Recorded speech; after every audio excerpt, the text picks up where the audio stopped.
Bonsoir les amis, bonsoir tout le monde, bonsoir la famille et bienvenue ce soir dans ce live.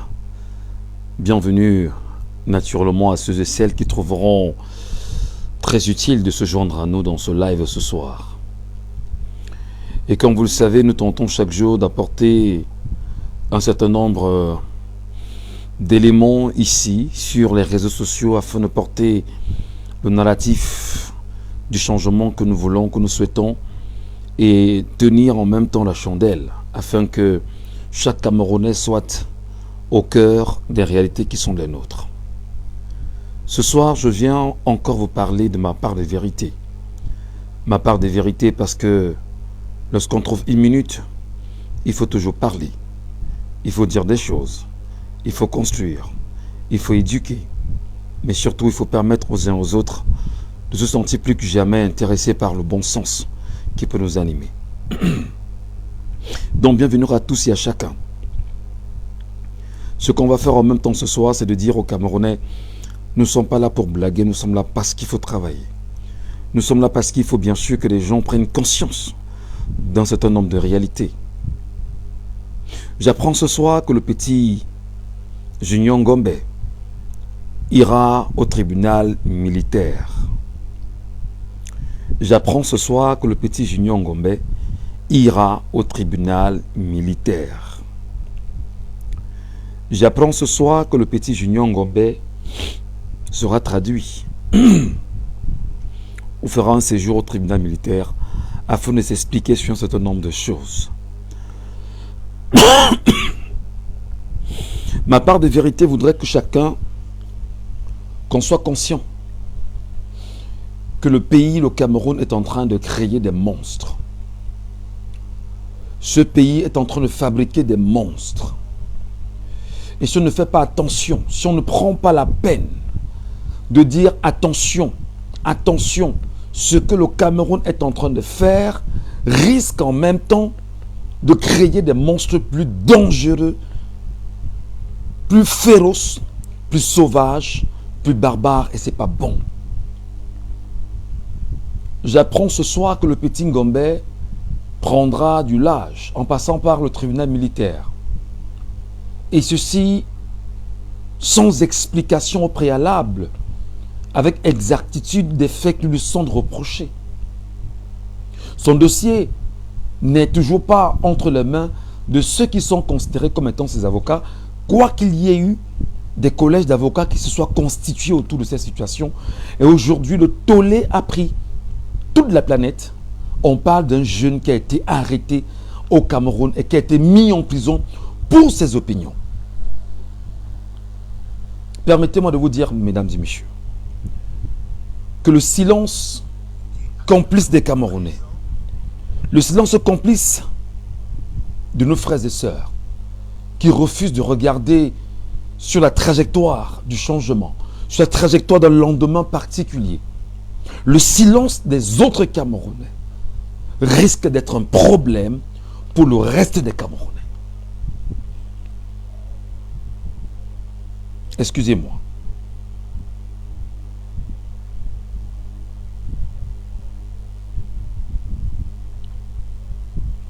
Le silence des autres Camerounais, le silence de la masse camerounaise face aux problèmes auxquels quelques-uns parmi nous sont confrontés risque d'être le problème de tout le monde. Quel est ce pays dans lequel les gens vivent dans l'individualisme? Quel est ce pays dans lequel les gens vivent en autarcie? Quel est ce pays dans lequel les gens vivent et ne prennent pas en compte les réalités auxquelles leurs compatriotes sont confrontés et se dire qu'est-ce qu'on peut faire pour que ça change? Mes chers compatriotes, je vais vous dire, vous dites que le mal est profond parce que la mentalité a un problème. La mentalité en elle-même est un problème sérieux. C'est-à-dire que on ne peut pas dire qu'il y a des gens parmi nous qui ont des problèmes et les autres sont silencieux. La liberté d'opinion. On ne peut pas choisir de tuer des gens devant vous pour leurs opinions, eh bien vous êtes calmes, muets, comme des carpes. Ça ne s'explique nulle part. Et dans cette vérité qu'on doit vous dire, mais il faut qu'on vous la dise à un moment donné. On ne vous demande pas de descendre dans la rue. On ne vous demande pas d'aller casser quoi que ce soit. On ne vous demande pas ça. On vous demande de prendre votre smartphone. Votre smartphone. Vous le prenez simplement. Vous le prenez simplement. Et vous vous indignez. Et vous vous indignez. On ne vous demande pas d'indigner en insultant. On ne vous demande pas de vous indigner en dégradant. De vous indigner en cherchant que dit la loi, que disent les textes, et de vous appuyer là-dessus chaque jour. Mais non, c'est grave au Cameroun. Sommes-nous un peuple de faiblards à ce niveau? Où on estime que, ben écoutez, vous qui êtes journaliste, entre autres, vous ne devrez pas parler comme ça parce que vous risquez de parler comme ça et de transformer les Camerounais. Mais je dis, le peuple camerounais doit se réveiller. C'est trop grave. Qu'est-ce que Junior Ngombe a fait pour que dans les jours qui vont suivre, il puisse se retrouver au tribunal militaire? Qu'est-ce qu'on reproche exactement à cet enfant? L'opinion? L'expression? La volonté de demander aux Camerounais de s'inscrire massivement sur les listes électorales? C'est quoi le problème? Oui, la prison me guette. Merci beaucoup, Renouche, pour ton commentaire. Tu es déjà prisonnière, toi aussi, je suppose. Parce que nous sommes tous des esclaves. Nous sommes tous des esclaves, d'une manière ou d'une autre. Et si on est des esclaves, Renouche, toi qui dis que la prison me guette, parce qu'en réalité, on se pose des questions. Je me pose des questions. Et ton petit commentaire en tant que citoyen, c'est de me dire que la prison me guette. Mais tu as un problème là. Je me pose des questions. Je me pose des questions. Qu'est-ce que cet enfant a fait pour qu'aujourd'hui, on choisisse de vouloir traduire cet enfant devant un tribunal militaire? Est-ce qu'à un moment donné, nous ne sommes pas le problème à nos problèmes? Fondamentalement. Est-ce qu'à un moment donné, on ne peut pas dire que... Qu'est-ce que tu veux, Célie? Tu veux? Ok, bye bye. Est-ce qu'on ne peut pas dire que le Camerounais est le problème à ses problèmes? On ne vous demande pas de descendre dans la rue. Parce que si vous descendez dans la rue, les barbouzes vont faire votre fête. La main noire fera votre fête. Et ils ne vont rendre compte à personne. Mais on vous demande d'apprendre à vous indigner avec un smartphone. Avec un smartphone. C'est pas possible. Un enfant de 23 ans est en train d'aller au tribunal militaire au vu au-dessus de 30 millions de Camerounais. Ça ne vous dit rien. C'est normal, c'est cool. Eh bien non, tout va bien. Le pays va en droite ligne, quoi. Je peux vous le dire. Vos indignations sélectives, votre incapacité à ouvrir la bouche, votre incapacité à dire que je ne suis pas content sera votre problème. Votre capacité ou votre incapacité à dire avec exactitude qu'il y a un problème ici. Au nom de quoi vous ne pouvez pas parler? Au nom de la peur? Nous avons tous peur. Parce que je peux parler comme ça, je ne dors pas. Au nom de quoi?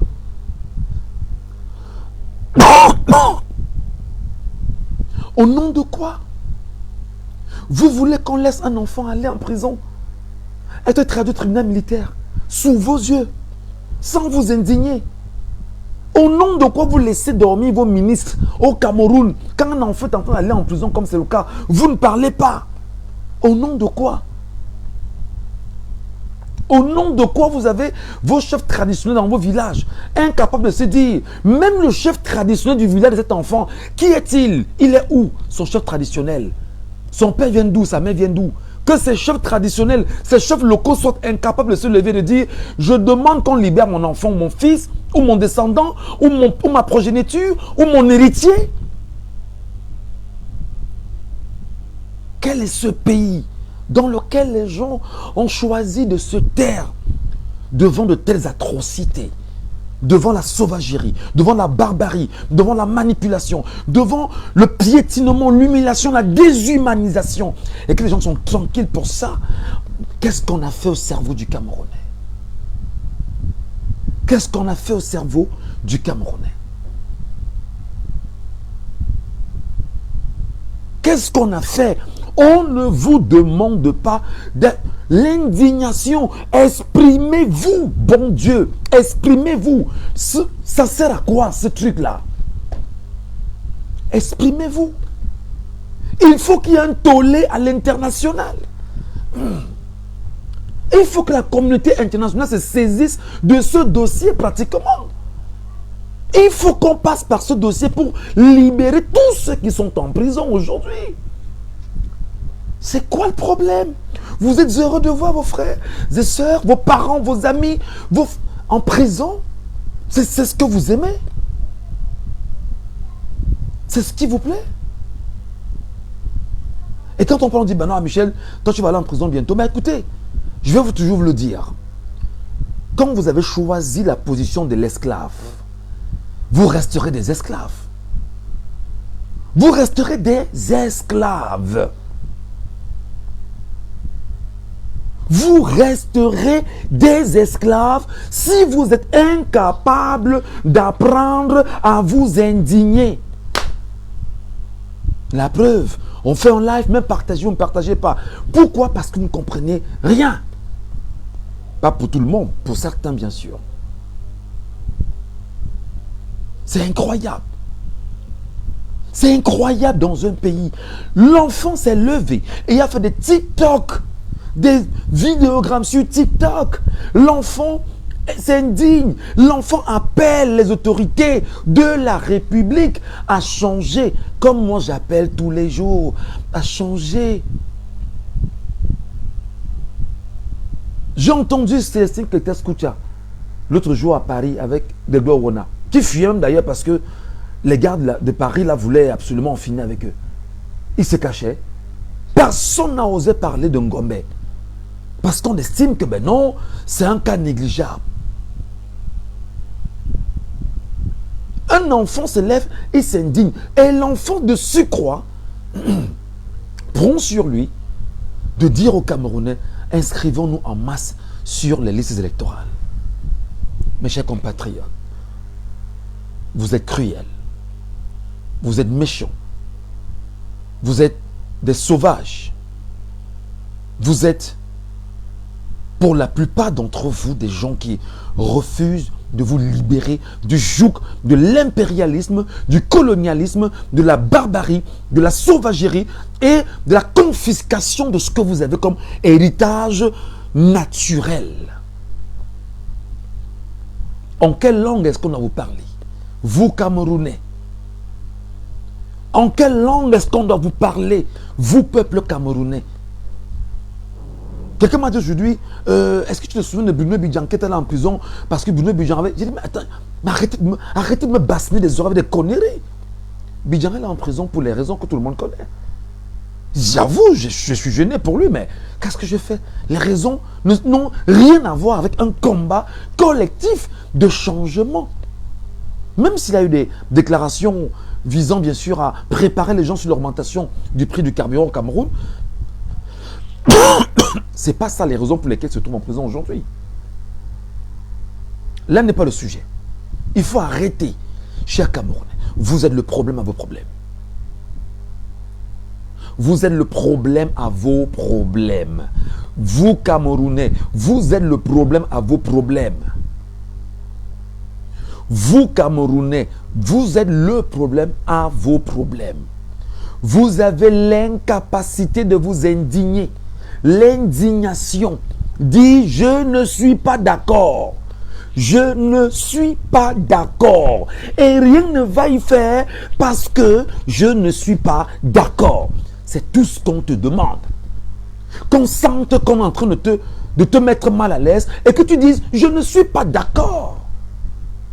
Je ne suis pas d'accord.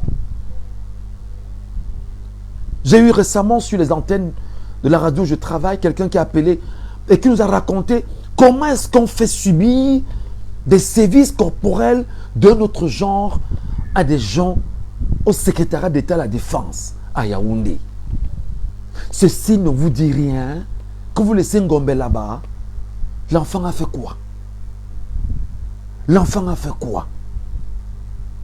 Ceci ne vous dit rien. Que vous laissez l'enfant là-bas qui on peut torturer psychologiquement, physiquement, avant de le traduire devant un tribunal où il pourra dire ce qu'il n'a pas fait. C'est ça. C'est ce que vous voulez pour cet enfant. Comme si cet enfant ne peut pas être vos enfants à vous à la maison que vous gardez. Il n'a que 23 ans. Il est mon petit frère de très loin. Vous n'avez pas de petit frère. Vous n'avez pas de petite sœur. Tous ceux et celles qui s'indignent chaque jour, ça ne vous dit rien. Vous n'êtes pas concerné par ça. Quel est ce peuple? Oui, je suis d'accord qu'en lisant le livre de Ebale Angounou, Le vrai visage de Paul Biya, le titre de ce livre, j'ai lu des choses dedans qui sont incroyables en matière de rituels, dans des carrefours, pour pouvoir inoptiser le peuple. Mais non, mais écoutez, arrêtez votre connerie. On ne vous inoptise pas, c'est tout. Ça ne marche pas. Si on vous inoptisait, vous n'en serez plus là. Donc on a tout un peuple, 30 millions de personnes sous hypnose. On ne vous demande pas de descendre dans la rue. Parce que si vous descendez dans la rue sans déclarer, ils vous diront que vous descendez sans déclarer. On enverra les Mami Wata, on enverra ci, on enverra ça pour vous arrêter. Ne descendez pas. Mais tout au moins, prenez votre téléphone honteusement et laissez un commentaire. On devait s'arranger à faire quoi? Que chaque matin, quand vous vous levez, sans arrêt, vous faites 10 commentaires le matin sur Junior Ngombe. À 10 h, vous faites 10 commentaires sur Junior Ngombe. À 13 h, vous faites 10 commentaires sur Junior Ngombe.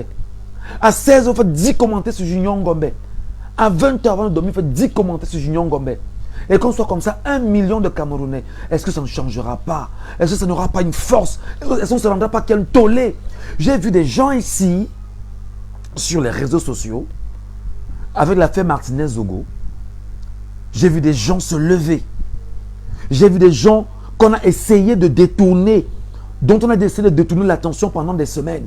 Avec l'actualité, les buzz qu'on criait, ils ont refusé de détourner leur attention parce qu'ils voulaient qu'on arrête les commanditaires de Martinez et Zogo. Je l'ai vu ici au Cameroun en janvier 2003, jusqu'en février, jusqu'à ce qu'on mette la main sur ceux qui probablement, parce qu'ils sont encore présumés innocents, seraient impliqués dans l'assassinat de Martinez Zogo. J'ai vu tout un peuple camerounais se lever, s'indigner par la tuerie de ce compatriote. Je l'ai vu de mes yeux. Je l'ai vu de mes yeux. J'étais subjugué de me rendre compte que dont les gens peuvent parler dans ce pays, dont des gens peuvent se lever et dire que trop c'est trop, qu'il faut absolument que la justice agisse. J'ai vu comment on a tenté de vous désorienter, de vous contourner, de créer des buzz. Mais seulement vous avez dit, ce que nous voulons, c'est qu'on arrête les commanditaires de l'assassinat de Martinez Zogo. Comment, devant le peuple camerounais, on vient arrêter des enfants, un enfant, devant vous. Vous êtes muet. Être muet, c'est quoi? Prenez vos smartphones et vous parlez. Vous parlez. Il faut que le monde sache qu'il y a une injustice criarde au Cameroun. Il faut que le monde sache que la constitution du Cameroun qui est en deçà des accords internationaux, le Cameroun s'arrange à ne pas les respecter. Il faut qu'on fasse du bruit pour que la communauté internationale que l'ONU, l'UNICEF, l'UNESCO et tout ce qui passe avec se rendent compte qu'il y a un problème au Cameroun, du point de vue de la justice, du point de vue de la sauvagerie, du point de vue de la barbarie. Bah attendez, on vous dit, ben non, ne parlez pas comme ça, parce que quand vous parlez comme ça, on vous taxe de journalistes et activistes, mais attendez, arrêtez les conneries. Nous demandons à ce peuple, mais qu'est-ce qu'on t'a fait, toi, peuple camerounais? Qu'est-ce qu'on t'a fait, toi, peuple camerounais? Qu'est-ce qu'on a mis dans ton cerveau? Quelqu'un m'a appelé tout à l'heure, il m'a dit, Michel, et il me le dit, hein, tout à l'heure, je suis couché, il me dit, j'étais dans un divers quelque part, au CED, ton nom circule au CED. Je dis, je ne joue pas les euros. Moi, Michel Gatou, je ne joue pas les euros. Je dis, je suis journaliste. J'en appelle d'ailleurs la corporation des journalistes du Cameroun à prendre très au sérieux ces déclarations. J'en appelle d'ailleurs Reporters sans frontières à prendre très au sérieux ces déclarations. Où des gens m'appellent et me disent que ce que d'autres ont subi, tu risqueras de subir cela peut-être doublement ou triplement. Je vous donne encore mes parts de vérité ce soir. Je demande à ceux-là qui prennent du plaisir à prendre leur téléphone, passant par WhatsApp pour nous laisser des messages, pour nous dire que ce que d'autres ont subi, tu vas subir pire. Ceci, la vérité c'est comme les fesses, on s'assoit avec. Je reprends. La vérité c'est comme les fesses, on s'assoit avec. Vous pouvez ne pas aimer la vérité, mais vous n'en avez jamais changé la vérité. La vérité, c'est quoi? C'est que le peuple camerounais, en 42 ans, vit écroupi dans la misère totale. Et ça, sous vos yeux. Pourquoi ce peuple est devenu comme il est aujourd'hui? C'est parce que vous avez pris le temps pendant 42 ans. Et avant 42 ans, avant... Je parle ici de 1920, 1918, 1920, où la France est entrée au Cameroun et la France a imposé des travaux forcés aux Camerounais. Et même avant, avec les colons allemands, quand le Cameroun était sous protectorat allemand, nos pères ont fait des chemins de fer au Cameroun, sous la pression, sous la sauvagerie, sous la barbarie. Et c'est ce que vous pensez que vous avez eu comme meilleur héritage. L'héritage de la sauvagerie. Vous croyez que vous parlez, vous n'avez pas d'enfants? Vous n'avez pas d'enfants, vous n'avez pas de femmes? Vous croyez que lorsque vous estimez que vous êtes super caché autour de vous-même, vos collègues sont avec vous? Faites attention. Faites très, très, très attention. Parce que vous n'avez pas idée du flux d'informations qu'on a au quotidien venant des services de renseignement du Cameroun. Mais non seulement on a ce flux d'informations, qu'est-ce qu'on fait en matière de responsabilité sociale? En savoir en fait bon usage. Savoir protéger la société. Savoir protéger les hommes. Savoir protéger toutes les communautés. Savoir dénoncer quand il faut dénoncer. Savoir alerter quand il faut alerter. Parce qu'en matière d'information, en matière de tuerie, en matière de petites choses que vous avez eu à faire, les faits sont là. Et chaque jour, on les empile, on les rassemble, on les compile. Autant pour moi, pas empiler, mais on les compile. Mais attendez, on pouvait jouer les oraux et chaque jour sur les réseaux sociaux a dit qu'il y a eu ci, il y a eu ça. Pour le moment, on estime que non, on reste tranquille. C'est pas parce qu'on est journaliste que vous croyez que pour pouvoir parler, il faut forcément prendre un papier et écrire, orienter, coudre avant de rendre. Non. On a une situation difficile au Cameroun. Je salue Bobby Lamedine qui est là.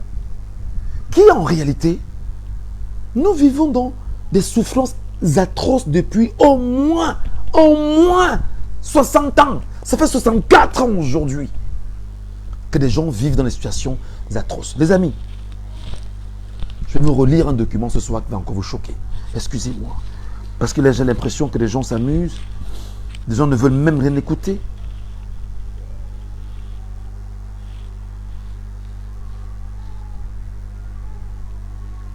C'est incroyable.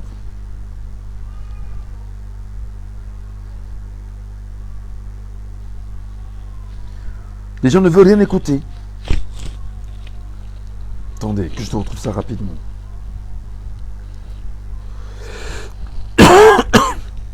Je vous ai lu un document ici récemment, qui est un document qui a choqué beaucoup et qui continue encore de choquer.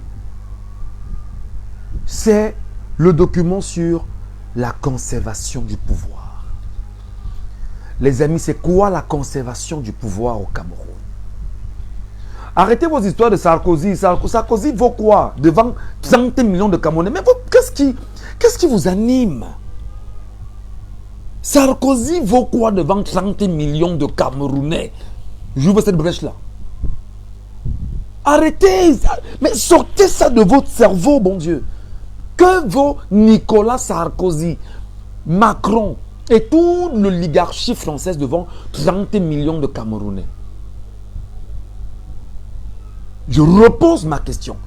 Que vaut Nicolas Sarkozy, Macron et toute l'oligarchie française devant 30 millions de Camerounais? Mais attendez. Paul Biya est parti, c'est son problème avec Macron. Vous décidez que ça ne change, que ça va changer. Ça va changer. Décider veut dire allez vous inscrire. Allez vous inscrire. Mais c'est pas possible. La preuve, je n'ai pas vous êtes 48 à me regarder. Vous ne partagez même pas. Rien. C'est quoi ces gens?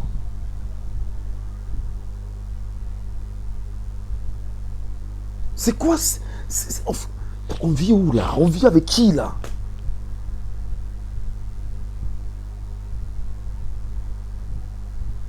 On vit avec les qui là?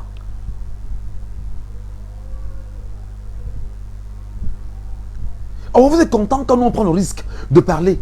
Vous regardez, c'est le spectacle qu'on est en train de faire.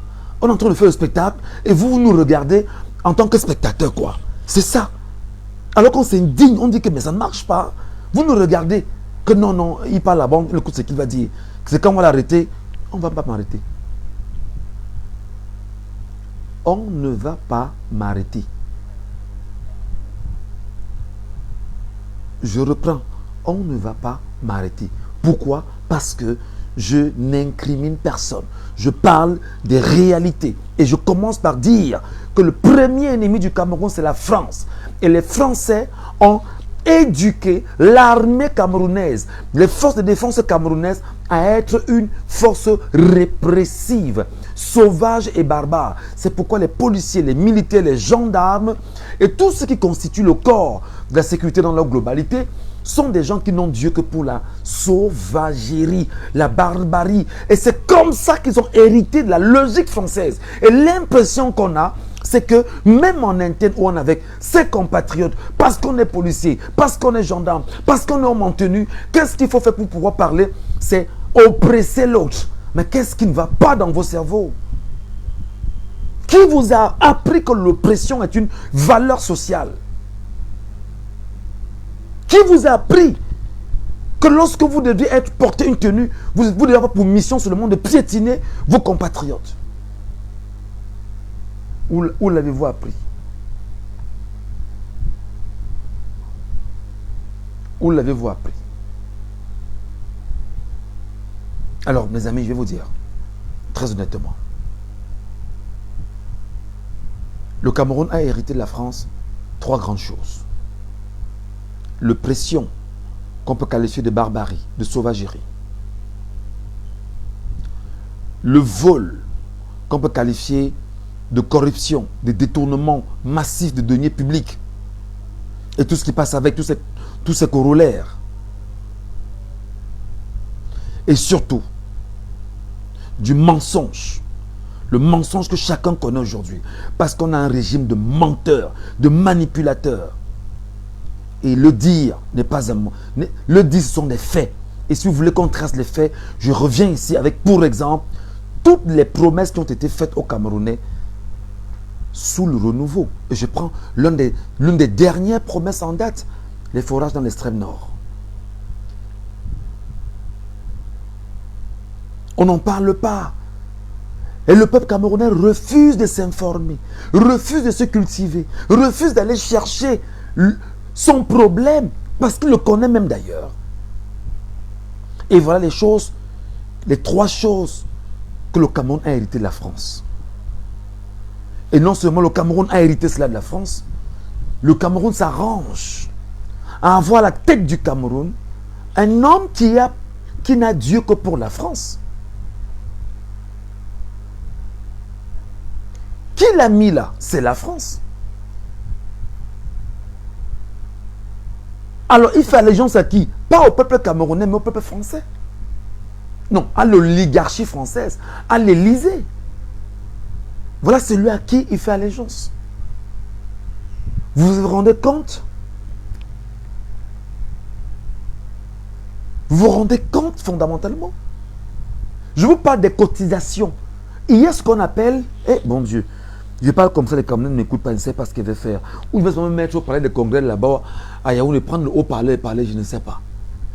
Est-ce que vous savez que dans les accords de la colonisation, les accords de la France-Afrique, il y a la dette que le Cameroun paye chaque année à la France? Est-ce que vous le savez?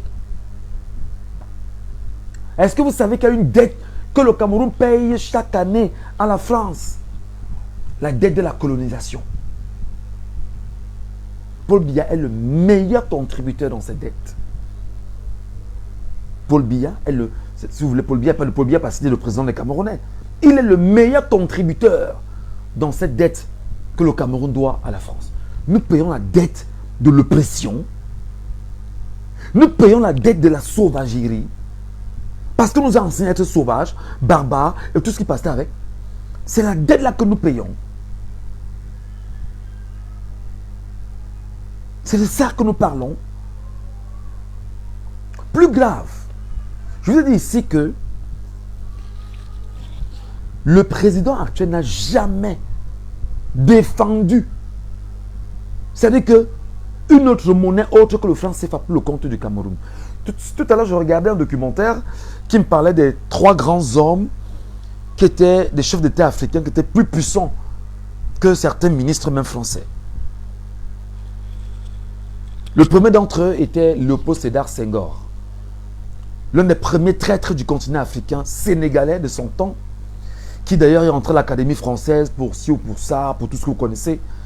Mais en vérité, il fait partie des gens qui ont souhaité qu'il n'y ait pas le retrait de la France sur le continent africain. Il voulait que la colonisation se poursuive. Voilà des Africains. Et vous savez comment ça s'est passé? Vous savez comment ça s'est passé? On a pris des enfants au Cameroun, en Afrique, comme on a pris certains au Cameroun. On les a amenés en France. Ils ont fait des études dans les écoles françaises. Ils sont entrés, pour certains, à l'ENA, certains sont allés à l'Institut des hautes études d'outre-mer. Ils ont été biberonnés, éduqués, enseignés.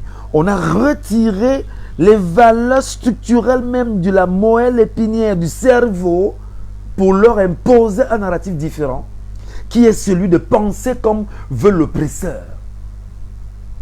Qui est celui de leur dire, aimez le camembert, aimez le fromage, aimez le champagne, et sentez-vous bien, soignez-vous, voici vos avantages. Voilà ce qui anime des esprits de certains.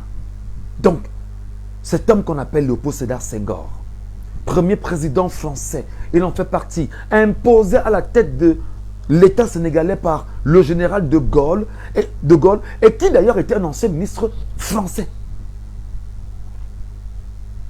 Deuxième acteur majeur. Vous avez eu le tout premier président ivoirien. Il s'appelait comment? Son nom m'échappe bien parce que je me suis même énervé après des gens qui ne me servent à rien. Le premier président ivoirien, son nom là m'échappe. Excusez-moi, ça peut arriver. Parce que vraiment, c'est dommage. Il fait partie des gens qui se sont arrangés et qui disaient aux Français, il ne faut pas que la colonisation s'arrête. Parce qu'en réalité, les maîtres esclaves avait pris beaucoup d'appétit à soumettre des sujets africains en esclavage. Houphouët-Boigny, merci beaucoup. Les maîtres esclaves, comme Houphouët-Boigny, comme Léopold Sédar Senghor, avaient pris du plaisir à soumettre les autres sujets africains à l'esclavage. Et pour eux, il ne fallait pas. Pourquoi? Parce qu'ils parvenaient à avoir ce qu'ils gagnaient comme argent. Ils le gagnaient. Ils gagnaient de l'argent. Ils s'enrichissaient. Et d'ailleurs, jusqu'à aujourd'hui, je pense, sauf risque de me tromper, que l'une des plus grandes réserves agricoles de la Côte d'Ivoire appartient encore à la famille de Feu Houphouët-Boigny. C'est dans cette logique-là que vous verrez que des gens sont venus après, ici au Gabon. Après Léon Mba, vous avez eu Bongo qui a pris le pouvoir. Qui avait plus de 40 ans au pouvoir, Bongo. Bongo décidait de qui devait être ministre en France et qui ne devait pas l'être.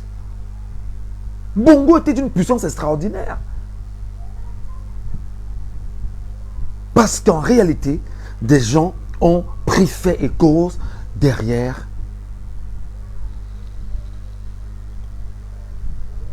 le presseur. Je vais te dire, toi Camerounais qui me regardes ce soir, que tu n'es pas différent, ta situation n'est pas différente de celle que nos pays, les pays dont j'ai cités, ont été victimes. Jusqu'à aujourd'hui, à la tête de ces pays, on a encore des soumis, des bénis oui-oui, on a des sous-préfets. En Côte d'Ivoire, c'est Alassane Ouattara, qui est un grand ami de la France. On ne parle pas de lui, parce que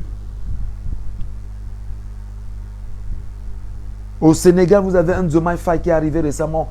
Diomaye qui arrive et que Diomaye nous dit, bon d'accord, vraiment, avec Sonko, son narratif sur le panafricanisme, et on se rend compte plus tard que Diomaye n'a rien à voir avec le panafricanisme en fait. Et que Diomaye revoit les accords avec la France. Et c'est important justement de le rappeler.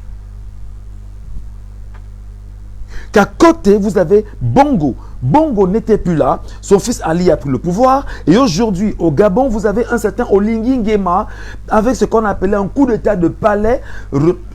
Ça, c'est le tome de M. Ondo. Coup d'état de palais. Et bien évidemment, il est là pour pouvoir assurer ce qu'on peut appeler une sorte de régence, parce qu'il va falloir réorganiser les élections plus tard et remettre le pays entre les mains des civils qui soient adossés à la volonté de la France. Cependant, au Cameroun, on empêche les Camerounais de penser changement. On empêche les Camerounais de penser à une transformation. On empêche le peuple camerounais de se dire la France est notre ennemi premier, je le dis, le premier ennemi du Cameroun, c'est la France. L'ambassadeur de France au Cameroun, c'est un général de guerre, général des généraux. Donc il n'est pas là au hasard. Ils savent qu'ils sont en terre de guerre. Ils savent que 30 millions de Camerounais peuvent demain dire la France out. Et elle sortira. Et ils s'arrangent à confisquer les attentions, bien évidemment, des Camerounais. En faisant quoi? En promouvant la peur. Lorsqu'on arrête le petit Ngombe, Junior Ngombe, qu'on met en prison, le but est simple, c'est de promouvoir la peur. Il faut que tous les jeunes pensent que si je tente de faire ce que Ngombe a fait, on m'arrête, moi aussi, on me met en prison. Voilà le message derrière cette histoire. Lorsqu'on regarde des jeunes dodus intellectuellement, des gars comme Olivier Bibou-Nissak, qu'est-ce qu'on fait? On l'arrête, on le met en prison parce qu'on a peur que ces idées révolutionnaires peuvent changer le paysage politique camerounais. Et on vous dit, mais non, ne parlez pas. Mais on ne parle pas comment? On ne parle pas comment? On ne dit rien comment? On se tait comment et pourquoi?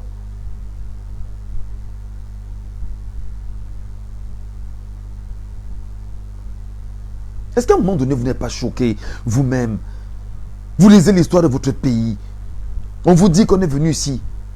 On a versé le napalm sur un peuple. On a tué au moins 1 million de personnes en pays Bamileke. Vous n'êtes pas choqué? Vous n'êtes pas choqué?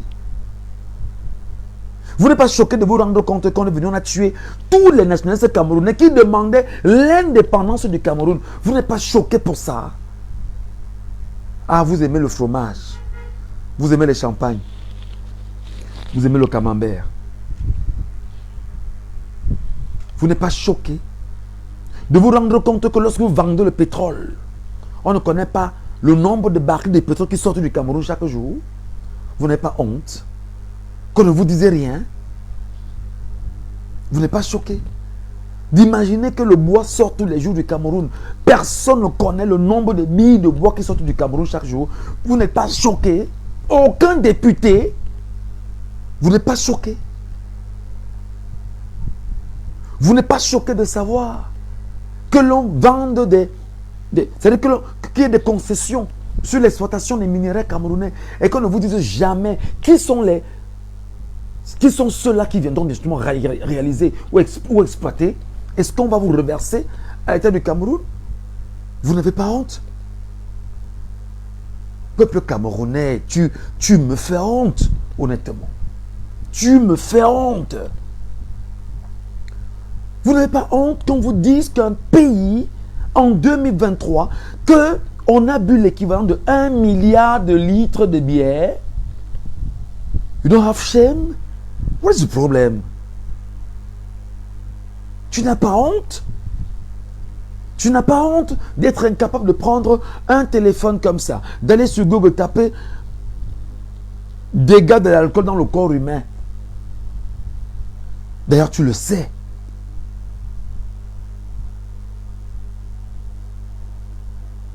Vous n'avez pas honte? Et quand on nous interdit de parler, non, ne parle pas. Vraiment, Michel, vraiment, viens. On va essayer de voir comment tu vas entrer au ministère de la fonction publique là. On va essayer de voir comment tu vas te mettre ici aux finances. On va essayer de voir comment, même à ton âge, on va te trouver une place à la CATV. C'est pas ce que je veux. Ce n'est pas ce que je veux. Vos promesses, ça ne m'importe peu. Ça ne veut pas dire que je vis trop bien. C'est dur. Mais il y a un minimum de fierté qu'il faut avoir. Alors, comme je l'ai dit, les services secrets vont me chercher. Les gendarmes vont me chercher. Parce que je suis en train d'éveiller mon peuple. Parce que j'amène mon peuple à prendre conscience. Parce qu'on a fait de mon peuple un peuple d'esclaves. Et on nous demande, nous, esclaves, de ne pas parler. On fait de moi un esclave avec le franc CFA. On fait de moi un esclave avec les médias européens importés et imposés au Cameroun. On fait de moi esclave avec ça. On fait de moi esclave avec tout ce que j'ai.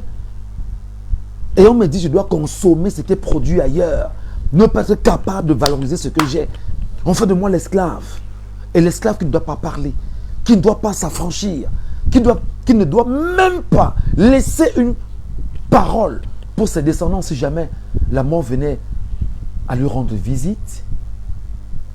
Chers Camerounais, le premier ennemi du Cameroun, c'est la France. Désolé pour mes frères camerounais et mes soeurs camerounaises qui sont en France. J'assume mes propos personnellement.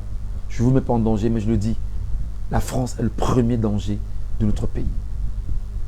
La France a décidé de rester présente au Cameroun. La France a décidé de maintenir à la tête du Cameroun des gens qui vont se battre pour elle, la France, et pas pour le peuple camerounais. La France a décidé de faire de 30 millions de Camerounais des esclaves. Vous travaillerez, vous allez payer Orange Money tout le temps pour le bien des Français.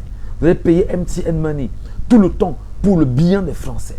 Vous allez payer tous les produits qui viennent de la France. Vous allez consommer Canassa tout le temps pour le bien des Français. On va vous spolier vos terres.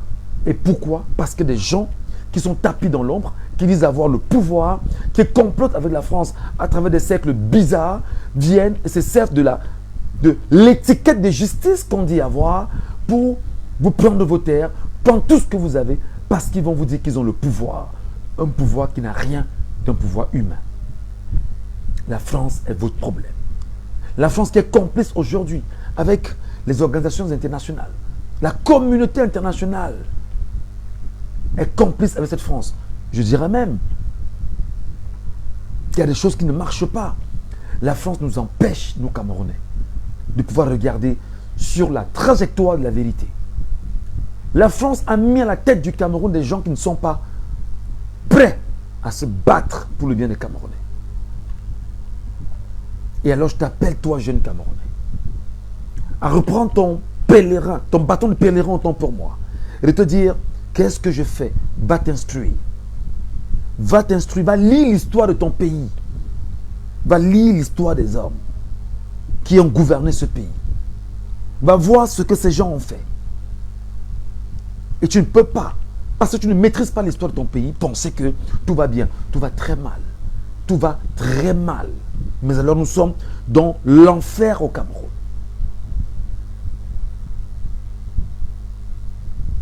Et quand je dis enfer, le mot n'est pas fort.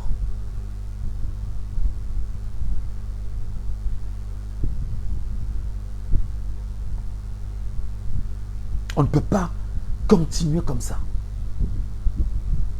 J'ai vu 2 correspondances aujourd'hui. J'ai vu 2 correspondances aujourd'hui. 2.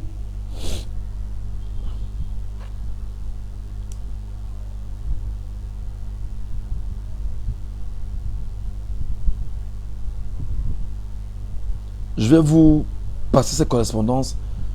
Je suis dépassé. 2 correspondances. Les amis, soyez moins nombreux, ce n'est pas un problème. Ceux qui sont là vont écouter et on va avancer avec eux.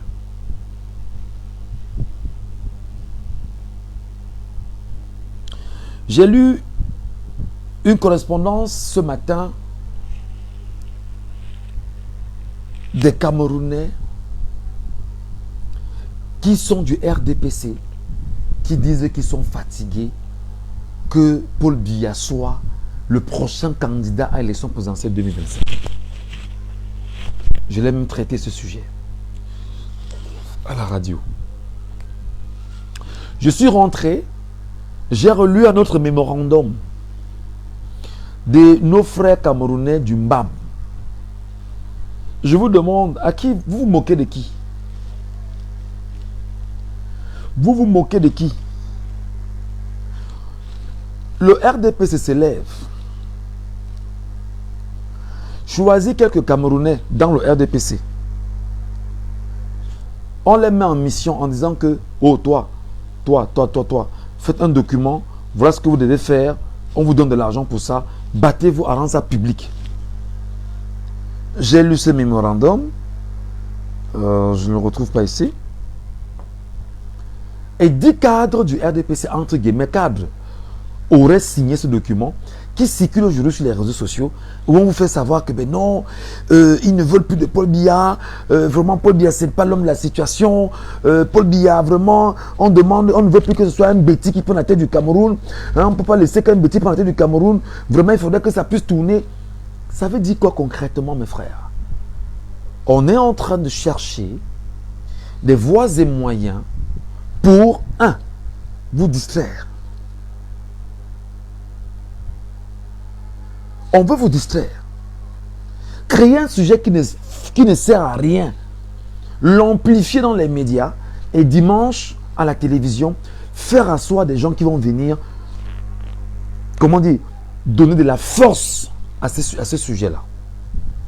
Et maintenant, on va revenir sur les propositions qui ont été faites en son temps par Joseph Owona, qui disait que ben non, il faudrait qu'il puisse y avoir une rotation, hein, que ça parte d'ici de là. Et ils vont plus loin en disant que ils ne proposent pas que ce soit Paul Biya qui soit président. Ils proposent que ce soit quelqu'un d'autre, mais du RDPC. Et bien évidemment, qui vient d'ailleurs, parce qu'on ne peut pas comprendre que les bêtis pendant 42, ils ont dit quoi? Pendant 42 ans, ont gouverné et que ce sera encore un bêtis qui viendra prendre la tête du Cameroun. Ils en ont marre, il faut en parler. Mais c'est un épée dans l'eau, ça ne sert à rien. C'est une grosse manipulation. Et il faut qu'on ait la capacité de déconstruire ce type de mensonge. C'est une grosse manipulation. Mon téléphone. Ok. C'est une grosse manipulation.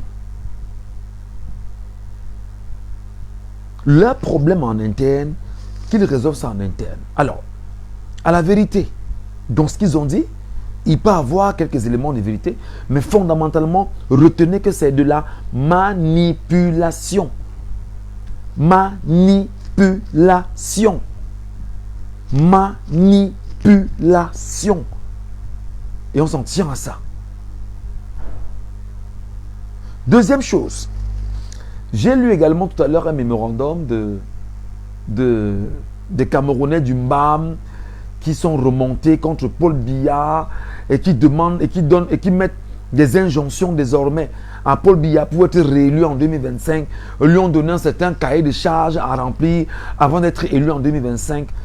Permettez d'envoyer ce message à nos frères du MBAM en leur disant quel est ce niveau d'humiliation que vous portez sur les Mbamois. Moi, j'ai des amis Mbamois de Kiki, de Bokito, de... Et il encore là. Mon frère de Yamba Sala. J'oublie ça.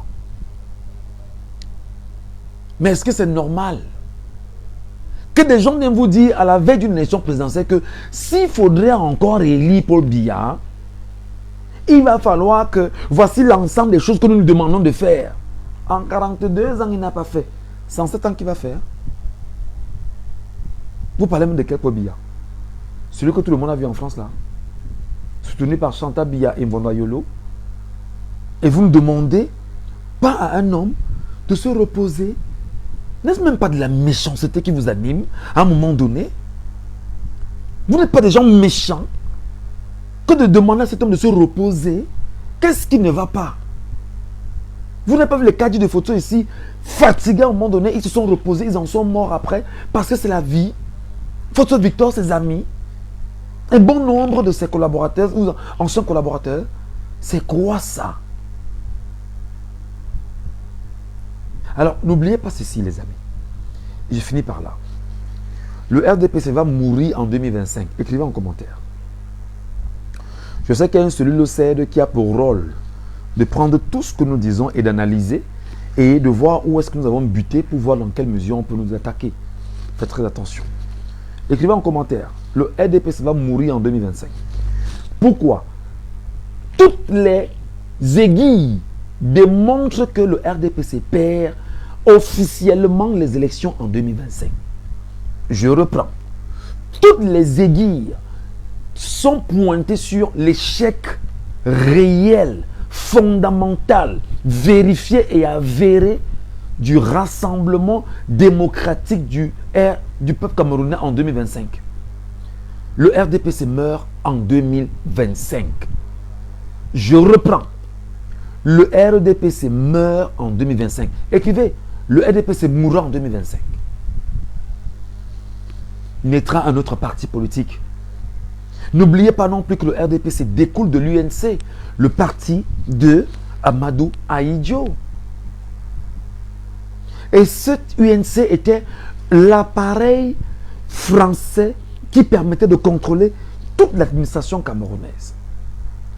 Le RDPC mourra en 2025 parce que, quel que soit l'endroit au Cameroun, même s'il y aura des poches d'endroits où le RDPC pourra gagner, par trucage, le peuple camerounais debout est déterminé à renvoyer le RDPC où il est censé être. En prolongeant le mandat des députés, c'était sûr qu'on devait bloquer.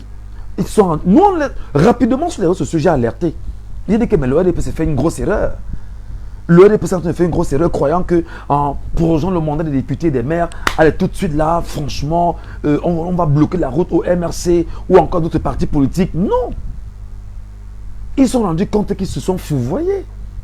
Que le mieux était même de laisser le calendrier électoral comme il était, que de vouloir proroger le mandat des maires et des députés sur un an. Oui, d'accord, donnez-leur un peu d'argent, pendant un an, ils vont manger, il n'y a pas de problème. Le RDPC va mourir en 2025. Et il va mourir comment? Je vous explique. Élection présidentielle de 2025. Nous sommes en octobre 2025. L'erreur que le RDPC a fait de proroger le mandat des maires, des députés pour 2026, va les rattraper. Parce que si le RDPC avait laissé le calendrier électoral comme il se doit, en 2025, février 2025, on irait aux élections municipales et législatives, le RDPC pourra encore se conforter d'avoir des positions en attendant l'élection présidentielle de 2025. Je reprends. Le RDPC pourrait se conforter d'avoir des sièges dans les mairies et chez certains députés. Même s'il n'aura pas la majorité au Parlement, le RDPC ne pourra pas s'en sortir. Alors, si le RDPC avait laissé les élections municipales et législatives en février 2025, le RDPC pourra se faire quelques sièges encore. Maintenant, voulant bloquer l'opposition camerounaise, la vraie d'ailleurs, à concourir à ce projet, qu'est-ce qu'elle fait ou qu'est-ce qu'il fait? Là, je parle du parti politique. On proroge le mandat des maires et des députés et entre-temps,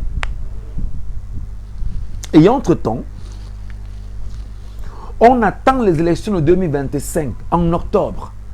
Je peux vous rassurer, mes amis. Et je le dis, écrivez-le en commentaire, le RDPC meurt en 2025. Personne ne va voter le RDPC en 2025. Que le CED enregistre ce que j'ai dit. Personne ne va voter le RDPC en 2025. Parce que désormais, quand on dit ce qu'on dit au Cameroun, liberté d'opinion, on nous attaque. Personne ne va voter le RDPC en 2025. Il dit bien, octobre 2025. Que ce soit avec Biya ou pas, personne ne va voter le RDPC. Parce que nous, on va faire un travail de communication. Et que ce travail-là ira plus loin. Vous n'avez même pas idée de ce qu'on est en train de préparer. Il dit, personne ne va voter le RDPC en 2025. Pour tous ceux qui sont inscrits aujourd'hui. D'accord? Consignez-le. Et quand il dit personne, je sais qu'il y aura forcément 2 ou 3 traîtres, comme d'habitude. Mais le RDPC mourra en octobre 2025. Pourquoi? Parce que nous sommes allés nous inscrire sur les électorales. Et cette fois-ci, nous allons voter. Nous allons surveiller nos voix. Sachant que tout se joue dans les bureaux de vote et au niveau de la commission communale, on fera tout. Parce qu'on ne peut pas quitter du bureau de vote là sans avoir nos résultats. Écoutez très bien ce que je vous dis. Écoutez-moi très bien. Le peuple, lui, sera debout. On ne peut pas partir du bureau où on a voté sans être sûr que nous aurons nos résultats. Si vous voulez couper Internet, il dit que si vous voulez couper Internet à 20 h de ce jour, on aura les résultats. Premièrement, on va voter. On va s'arranger à faire en sorte que le taux d'abstention que vous recherchez, vous ne l'aurez pas. Vous ne l'aurez pas, le taux d'abstention là. Parce qu'en fait, le but pour vous, c'est de dire, c'est de tout faire pour avoir 3 millions, 4 millions de personnes qui iront voter sur les 7 millions. Les 7 millions vont sortir. Les 7 millions vont sortir. Et même si c'est seulement 3 qui sortent, ce sera contre le RDPC. Donc voilà la mort du RDPC en 2025. Parce que nous, jeunes aujourd'hui, nous avons les arguments pour nos parents. Nous avons les arguments pour notre jeunesse même que nous constituons. Nous avons encore la force physique, la force morale, la force intellectuelle, le pouvoir du verbe pour pouvoir transformer les mensonges et la déconstruction que vous tenterez justement d'imposer dans, je vais dire, le paysage audiovisuel camerounais pour tenter de manipuler les gens. Chaque jour, on va déconstruire. On va voter et il n'y aura pas de taux d'abstention record. On va surveiller, on va dépouiller ensemble. Et nous allons proclamer les résultats par bureau de vote ensemble.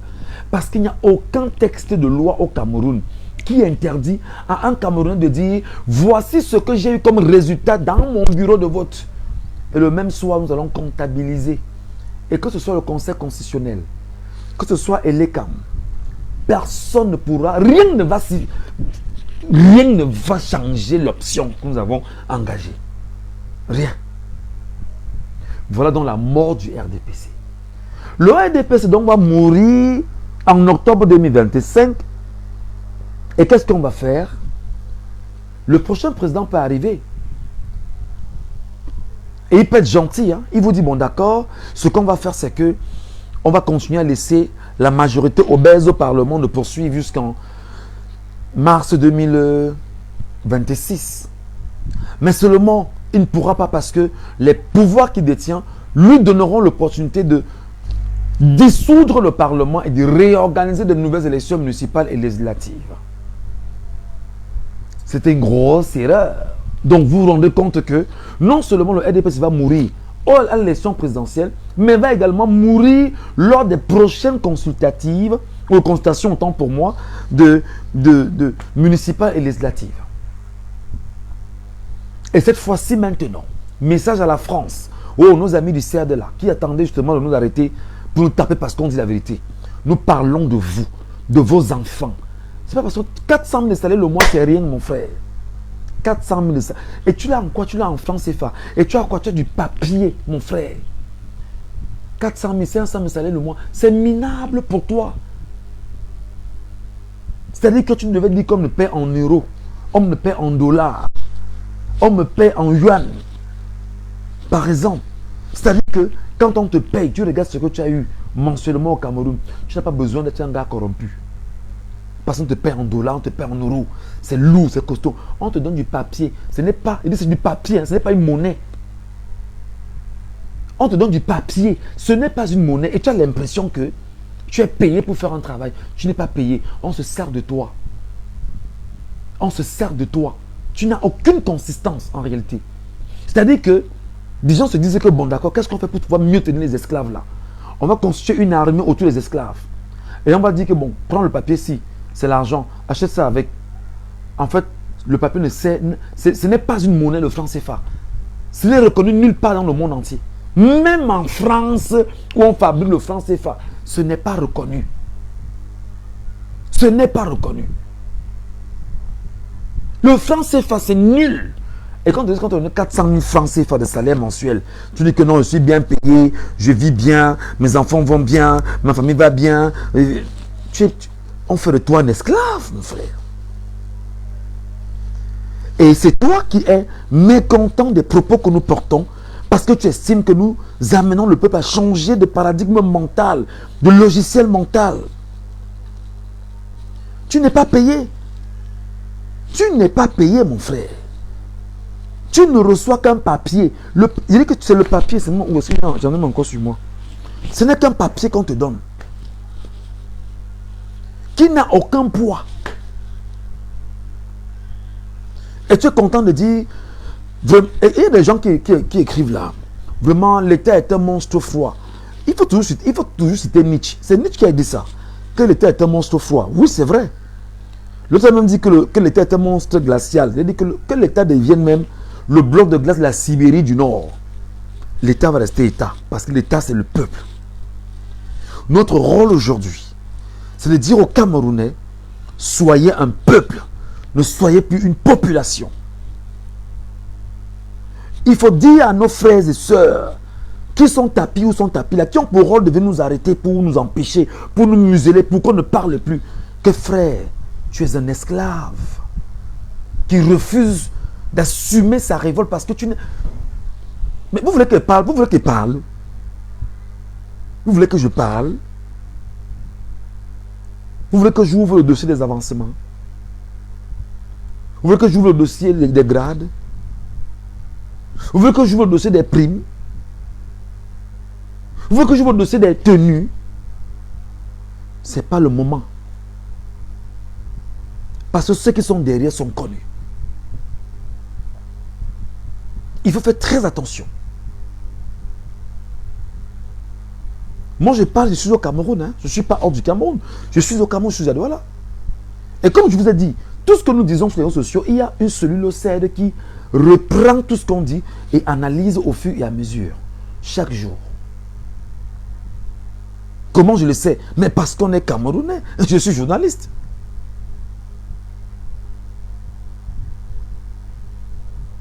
C'est pourquoi je pense aussi que nous avons un travail au Cameroun. C'est-à-dire que nous devons travailler même pour nos forces de défense et de sécurité. Je le dis parce que beaucoup regardent, beaucoup nous suivent. Beaucoup de ces compatriotes qui ont porté la tenue nous suivent. Ils suffoquent de l'intérieur. Mais parce qu'ils ont eu un droit de réserve, ils ne peuvent pas parler. Nous aussi, journalistes, nous avons un droit de réserve sur certaines choses. Mais nous allons trouver le moyen de vous éduquer, mes frères. On va trouver un moyen de changer le paradigme mental qui est le vôtre. Je salue mon frère Benjamin qui est là. Tout à l'heure, qui me parlait encore, je le regardais avec beaucoup d'appétit. Il parlait de Niatade. Il parlait de sa soeur et notre maman, Célestine Cortès, Ketcha et tout ça à la fois. Salut Benjamin. Ben, je t'écoutais même, tu vois, c'est ça lorsqu'on est banganté. En banganté, on dit bahante. On refuse la soumission, on refuse l'esclavage. Mais merci parce que tu as dit une chose qui tout à l'heure m'a frappé. Ce n'est peut-être pas le sujet, mais parlons de Niatade qui a dit, avant de mourir, je ne vais pas manger, avant de me fusiler, je ne vais pas manger parce que je ne voudrais pas qu'on voit que j'aurais fait des choses sur moi. C'est ça, le niveau de fierté. Merci beaucoup mon frère. Cette façon de dire des choses m'a vraiment touché et j'en ai appris, sincèrement. Donc je disais qu'il faudrait que nous travaillions nous aussi Camerounais pour changer le paradigme mental et le logiciel de nos forces de défense et de sécurité en leur disant que ce n'est pas l'oppression qui va vous aider parce qu'en fait on se sert de vous. Mais par contre, vous êtes là, vous travaillez pour la sécurité de l'État, des frontières qui sont poreuses aujourd'hui. Parce qu'il y a des ennemis exogènes qui à tout moment peuvent nous attaquer. L'ennemi n'est pas en interne, frère. Ce n'est pas nous les ennemis. Ce n'est pas nous qui parlons qui sommes ennemis. Nous sommes pour la transformation, pour le bien collectif, qu'on sorte de l'individualisme. Voilà ce qui nous intéresse. Voilà voilà la flamme qui brûle en nous. Sortir des individualismes et revenir avec exactitude sur gagner collectivement. Qu'est-ce que ça vous fait de savoir quand vous dites qu'un homme a volé à lui seul 10 milliards? N'est-ce pas l'individualisme? Un homme à lui seul vole 10 milliards. Ou 1 milliard, même si c'est 500 millions, même si c'est 800 millions, c'est pour en faire quoi? C'est pour en faire quoi? Qu'est-ce que ça vous fait de savoir qu'un homme, dans une canne qui a été organisée au Cameroun, plus de 3000 milliards sont partis en fumée, volés par des gens qui sont tapis dans le système camerounais? Pour en faire quoi? Tu ne parviens même pas à manger, tu ne manges même pas un bol de riz normal. Ou un bol, je ne sais trop de quoi. Tu es appelé à mourir après 70 ans, 80 ans, ou 100 ans, tu vas quitter la terre. Qu'est-ce que tu vas en faire de 1 milliard que tu as volé? Quel est ce niveau de méchanceté où des gens ne peuvent pas dire qu'il y a des projets structurels? On n'a pas d'eau, on n'a pas d'hôpitaux, on n'a pas de lumière, on n'a pas de route, on a une sous-éducation, on n'a presque rien. Et que le seul plaisir que les gens trouvent à faire, c'est de voler. Voler même quoi encore? Là, c'est où je dis que je ne sais pas ce qu'on a fait au cerveau de ces gars. La France, premier ennemi du Cameroun, met de l'argent à la disposition du Cameroun à travers ses comptes d'opération, qu'on appelle vulgairement le budget annuel du Cameroun. Lorsque ce budget arrive au Cameroun, vous partagez le budget par ministère et par entreprise publique et parapublique. Et lorsque vous partagez cet argent par ministère et entreprise publique et parapublique, d'aucuns volent le même argent qu'on a mis à leur disposition et vont garder le même argent chez celui qui leur a donné de l'argent. Vous trouvez que les Camerounais sont normaux? C'est-à-dire qu'ils volent l'argent qu'on lui a donné, qui ne vaut même pas ce qu'il dispose comme argent. C'est-à-dire qu'il ne sait même pas ce qu'il dispose comme richesse. Mais le peu qu'on lui donne, il vole et il va encore garder chez celui qui lui a donné. Qui va reprendre le même argent, qui va le lui donner sous forme de prêt. C'est quoi ce truc-là? Non, mes frères et sœurs. S'il faudrait prendre du temps chaque soir à faire ce travail, je le ferai. S'il faudrait que chaque soir je me mette derrière ma caméra pour parler seulement à 45 personnes, je le ferai. Parce que j'estime que 45 personnes peuvent parler à 45 personnes. Ou 45 personnes peuvent parler à 10 personnes chacun, ça fera 450 personnes. Et 450 personnes peuvent porter le message vers 10 personnes chacun, ça fera 4500 personnes. 4500 personnes peuvent porter le message chacun à 10 personnes, ça fera 45 000 personnes. 45 000 personnes peuvent porter le message chacun à 10 personnes, ça fera 450 000 personnes. 450 000 personnes peuvent porter le message à 10 personnes chacun, ça fera 4 500 000 personnes.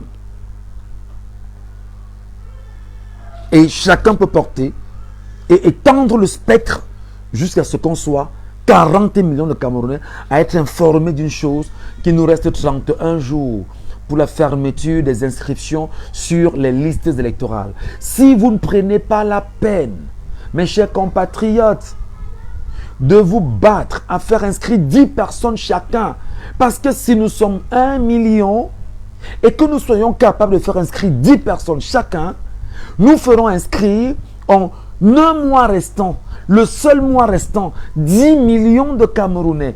Je vous dis, ne courez pas forcément vers les points et les cams dans les carrefours. Allez dans les antennes et les cams, dans vos arrondissements, directement. Les coincez sur place et faites-vous inscrire là-bas. Quand vous remettez le récépissé, là-bas. Quelqu'un m'a dit ce matin que tu ne parles même plus comme un journaliste. Tu parles déjà comme un activiste. Mais vous savez, on peut aussi aujourd'hui être activiste, journaliste. On peut être analyste des faits de société. On peut, en tant que citoyen, se lever, prendre son téléphone, dire « J'observe ma société et je rends ce que j'observe. Je deviens les yeux et les oreilles des autres. » Mes chers compatriotes, ma part de vérité, c'est ce que je vais vous dire ce soir. Je sais que des gens n'aiment pas la vérité, mais on va se battre à continuer à dire la vérité. Et je vais finir en disant encore à mes frères qui sont dans les services secrets.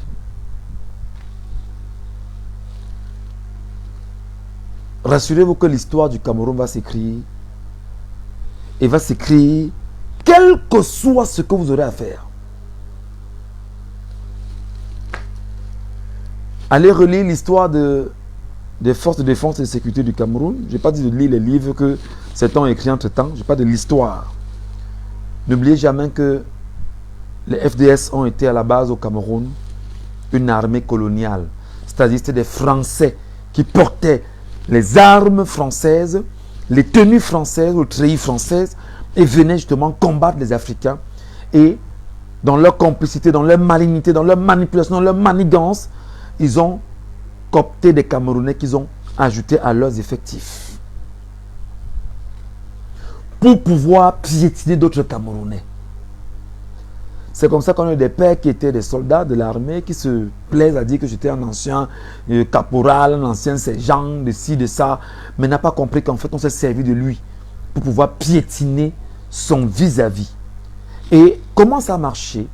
Ça a marché parce qu'en fait on s'est rendu compte que tu es un être méchant. Tu es un être rempli de méchanceté. Tu es un être rempli d'aigreur. Tu es un être rempli de jalousie. Tu es un être rempli de vide. C'est-à-dire que le vide t'a rempli. Parce que si tu étais plein, tu n'en serais pas là. Alors qu'est-ce qu'on fait? Tu deviens donc une marionnette que l'on peut agiter quand on veut. On te prend, on te dit, allez, va faire tel coup, tu vas le faire. Sur qui? Sur ton frère. Sur qui? Sur ta soeur. Au nom de quoi? D'un billet de banque. Quel billet de banque? Le franc CFA. Qui est quoi? Qui est un papier qui n'a pas de valeur.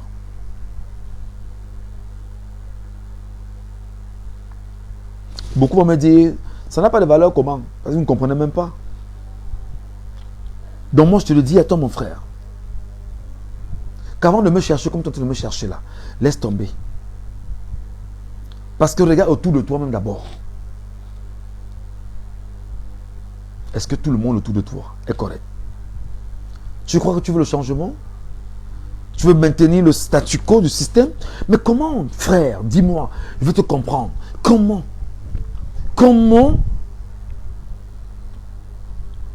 des gens volent ton argent? Des gens volent tes primes, volent tes avancements, volent tout ce que tu as, s'engraissent, s'enrichissent, envoient leurs enfants dans les grandes écoles, ils sont bougrement riches avec ton argent. On te donne 30 000. On te dit que bon, vraiment, la prime qu'on t'envoie sur moi, c'est 30 000 parce que tu as fait un travail exceptionnel. Donc tu vas traquer le gars là. Comment des gens qui veulent ton argent te le redonnent sous forme de miettes, te mettent au travail, tu es content. C'est un peu comme mes amis qui sont dans les cabinets noirs, qui ont des faux profils sur internet un peu de partout là. Leur but c'est quoi? C'est de s'arranger à créer le désordre sur les réseaux sociaux parce qu'on leur donne entre 20 et 200 000 mensuellement. Ils ont une affaire qu'ils ont créée en 2017 qui s'appelle la FEM. La FEM n'est pas encore fermée, hein, c'est encore là. Et le RDPC les recrute. Et qui les recrute en fait, ce sont les caciques du pouvoir et des gars qui sont tapis dans les communes. Vous savez, dans chaque commune, il y a un gars qui est friqué, qui a été créé par le pouvoir et qui a pour rôle effectivement de faire cela. On te donne 50 000 que trahis ton frère. Mon frère, je te pose la question. 50 000, c'est l'argent. Ou 200 000, c'est l'argent. Même si on te donne 1 million, c'est l'argent, mon frère. Une vie vaut 1 million. Une vie vaut 1 million. Dis-moi ça. Dis-moi ça ici. Il ne faut pas avoir honte. Parlons-en. Mets ça en commentaire. Donc, ton plaisir, c'est de dire que je suis en train d'écouter Michel Ngachou, j'ai écouté Valsero, j'ai écouté X, j'ai écouté Y. Voici globalement ce qu'ils ont dit. Et voici comment on va les contre-attaquer. Et il faut d'abord qu'on arrête telle personne, le met en prison. On le ferme pour qu'il ne parle plus. Parce que quand il parle là, il peut. Et on te donne 50 000 après. Et ce qui est curieux, c'est que c'est le même souffreteux qui vient vous attaquer inbox. Qui prend la peine de vous appeler pour vous dire que on va aussi vous arrêter, on va vous fesser, vous allez vous taire dans ce pays. C'est les mêmes gens. Je sais ce que c'est que la douleur, mon frère. Peut-être que je n'ai pas encore subi à un certain niveau, mais la douleur de la vie, la douleur, les souffrances, les atrocités de la vie, je les connais. Je n'ai peut-être pas encore fait le désert, mais ce que j'ai fait au Cameroun est pire que le désert.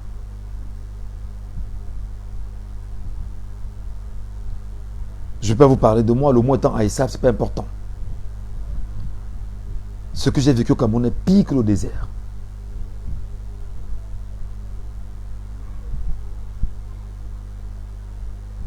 Joseph Ngeda dit, comment on serait bientôt tabassé? Mon frère, même si nous tabassons, on ne va pas tabasser 30 millions de Camerounais. Parce que c'est 1 million de Camerounais décident que ça change aujourd'hui. Ça change aujourd'hui. On ne les tabassera pas. J'ai appris, c'est pas important d'en parler parce qu'il s'agit quand même des secrets défense qu'on ne peut pas évoquer. Parce que voilà, c'est très compliqué. On ne parle pas de ça. Mais je vais donc te dire, mon frère, fais ton travail en pensant à ta femme à la maison. Parce que tu finis, tu rentres au quartier où on te connaît, man. Si tu connais ce que les gens pensent. Fini, tu rentres au quartier, tu es au quartier avec les gars. Fini, tu rentres, tu es au quartier avec les gars. Quel que soit le niveau de renseignement, tu ne sais pas ce que les... Parce que les gars vous ont identifié dans tous les quartiers du Cameroun. Parce qu'ils savent que vous êtes très peu nombreux. Ils savent que vous êtes très peu nombreux. Donc, moi, je le dis pourquoi? Parce que Je veux que tu comprennes que tes enfants sont mes enfants. Tes petits frères sont mes petits frères et petites sœurs. L'encadrement que tu as pour eux, le souci que tu as pour eux, j'ai le même souci pour eux, comme tu as le même souci pour eux. Mais je ne peux pas accepter que pour que tu puisses encadrer tes petits frères, c'est de me torturer. Et quand on te donne de l'argent pour les encadrer, ce sera un mauvais argent. Tu ne vas jamais, mais alors au grand jamais, exploser avec cela. Cet argent est maudit, mon frère. L'argent du sang, ça ne sert à rien. Ce n'est pas parce que tu vas me prendre, m'amener dans une cellule, me menacer, monsieur tais-toi, tiens. Je ne suis pas entré, je me tais, je ne parle pas jusqu'à ce que vous faites vos procès, je ne dis rien. Et vous écrivez qui ne dit rien consent. Qui ne dit rien consent. Après vous dites qu'à l'époque, on a marqué. Mais vous n'allez pas m'arrêter parce que je ne vous fais rien. Je prends la peine, je regarde ma société, je dis ce qu'il y a dans la société, sans invectiver qui que ce soit. Mais maintenant, c'est à toi quand même que je parle. Je te rappelle que ce n'est pas parce qu'on m'a dit va arrêter Michel Gachou. Moi, je ne te dois rien. Je défends ce qui est propre à moi, ce qui nous est propre, toi et moi. Tu ne peux pas accepter, mon frère, que l'oppresseur parte de la France, vienne ici, nous fasse ce qu'on appelle chez nous Hop High. Le manganèse, c'est eux. Le cobalt, c'est eux. L'uranium, mon ami, c'est eux. Le fer, c'est eux. L'or, c'est eux. Le diamant, c'est eux. Le manganèse, c'est eux. Le bois, c'est eux. Internet, c'est eux. Le téléphone, c'est eux. C'est-à-dire que le pétrole, c'est entre leurs mains. Mais mon ami, tu as quoi dans la tête là? Tu as quoi dans la tête? Tu défends quoi concrètement? Tu défends qui concrètement? Tu te bats pour qui concrètement? Pour les individus qui te disent que bon, voilà, prends un peu d'argent et puis voilà, tu vis bien. Tu ne vis pas bien, mon frère, je t'explique. 1. Tu te relèves le matin sur un lit qui a été fabriqué, je ne sais où, et vendu à Oka. Un lit importé qui est vendu à Oka, que tu as acheté et que tu as mis chez toi avec un matelas qui n'a jamais été fabriqué au Cameroun. Tu vas aux toilettes, tu prends une brosse à dents qui n'est pas fabriquée au Cameroun. Parce qu'au Cameroun, ne fabrique pas les brosses à dents. Tu prends une pâte dentifrice qui n'est pas fabriquée au Cameroun. Tu ouvres de l'eau, tu te laves, tu portes un costume qui n'est pas fabriqué au Cameroun. Tu mets une chemise qui n'est pas fabriquée au Cameroun. Tu portes des chaussures qui ne sont pas fabriquées au Cameroun. Tu vas t'asseoir sur ta table dans une certaine mesure. Tu prends ton petit déjeuner. Tu prends du pain dont le blé n'est pas le blé camerounais et qui est même d'ailleurs génétiquement modifié, donc qui te rend malade. Tu prends tout le déjeuner que tu prends là, qui est un amas de produits cancérigènes. Tu es sûr que tu es bien dans ta tête, en fait. Tu te lèves, peut-être en regardant une chaîne étrangère qui n'est pas camerounaise, qui t'informe sur l'actualité étrangère qui n'est pas camerounaise. Tu prends ta petite voiture qui n'a pas été fabriquée au Cameroun. Tu dis, je vais au travail. Tu arrives à ton lieu de service, tu t'assois sur un bureau dont le bois n'a pas été fabriqué au Cameroun. La chaise n'est pas faite par des Camerounais. Tu prends du papier qui n'est pas fait au Cameroun. Tu prends des stylos non fabriqués au Cameroun. Il faut bien m'écouter. Et tu fais ce que tu as à faire. À midi, tu dis, bon d'accord, je vais marquer une pause. La pause, tu prends encore la même voiture qui n'est pas fabriquée au Cameroun, avec le carburant qui n'a pas été raffiné au Cameroun, que tu as acheté venu d'ailleurs. Tu vas garer dans un petit coin avec tes amis de ton bureau. Vous dites que non, on va manger midi ensemble. Vous mangez quoi? Vous buvez la bière camerounaise, dont le maïs ne vient même pas du Cameroun. Les produits ne viennent pas du Cameroun. Vous buvez les champagnes, les whisky. Tout n'est pas fabriqué au Cameroun. Vous tirez du cigare non fabriqué au Cameroun. Et vous attendez à la fin de la journée rapidement, on retourne au bureau pour 2-3 heures. Après on dit bon, on retourne à la maison et que la vie est belle. On vit bien. On a le pouvoir, on a l'argent. On a ce qu'il faut. Mais tu devais avoir honte, mon frère. Tu devais avoir honte, mon frère. Parce que tu ne comprends rien à rien. Et c'est la preuve que on s'est servi de ton petit cerveau pour faire de toi ce que tu es devenu aujourd'hui. C'est-à-dire qu'on se sert d'un gars comme toi, on sait que tu ne peux pas raisonner. Quand je t'explique ce que tu expliques là, tu comprends, tu ne vois pas en fait que tu es log dans 1, c'est-à-dire 0 en fait. Log de 1, autant pour moi. Log de 1, 0. C'est ça la vérité. Et l'impression qu'on te donne, c'est que tu as le pouvoir.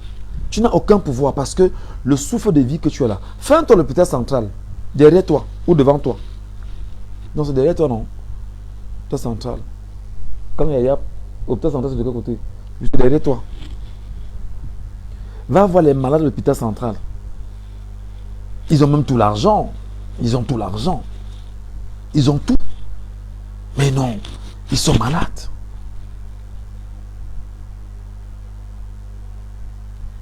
Ils sont malades pourquoi? Parce que le système de santé est nul au Cameroun. Je veux que tu comprennes, mon frère. Je veux que tu comprennes avant de penser à ton projet. Parce que ce qui s'est passé au petit Ngombe, je reprends un peu, je parle encore un peu de lui, c'est que le petit Ngombe, on a dit, vraiment, nous, c'est les ordres. On nous a envoyé exécuter les ordres, et puis c'est les ordres. Mais j'ai dit, mon frère, toi qui viens exécuter les ordres, tu as un problème.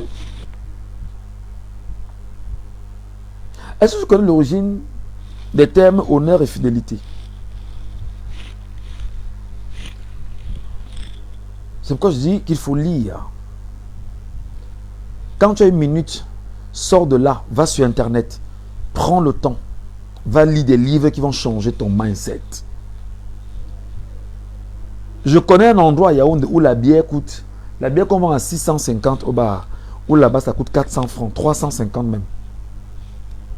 Et c'est les hommes en tenue qui boivent là-bas. On leur donne la bière. L'impression qu'ils ont, c'est que tout est moins cher. Tout est correct. Prends la peine d'arrêter de boire, mais prends la peine de lire. Prends la peine de lire. Prends la peine de t'éduquer. Prends la peine de te refaire une santé intellectuelle. Marguerite est là. Bonsoir Maggie.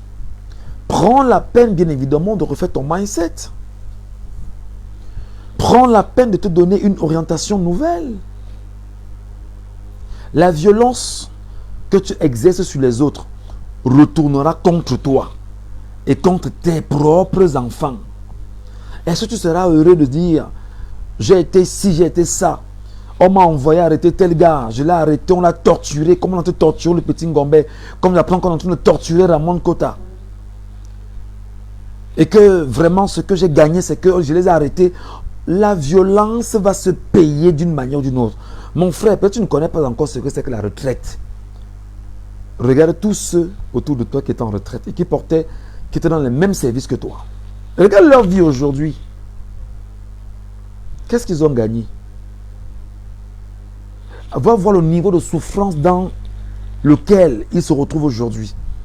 Que ce soit physique, que ce soit moral, que ce soit psychologique, ils sont tous des malades. Donc c'est un peu comme si tu consommes le poison sciemment. Tu dis que je consomme le poison. Je sais que le pire arrive, j'attends seulement le pire. C'est un peu comme ceux qui savent qu'ils font du mal, ils attendent l'enfer. En disant que non, j'attends que l'enfer arrive. Je vais aller en enfer, je vais aller payer ça là-bas. Tu vas d'abord payer ça sur la terre, mon ami. Tu payes d'abord ça ici. Et quand tu auras fini de payer, tu iras maintenant payer le tout l'enfer. Si je m'en tiens à ce que des gens disent que l'enfer existe, là-bas on te dit que le feu, prends la peine, prends une bûche d'allumette, tu claques la bûche d'allumette, tu mets un peu le feu comme ça sur ton doigt, sur le dernier doigt-ci, comme tu connais faire les services là, tu mets ici.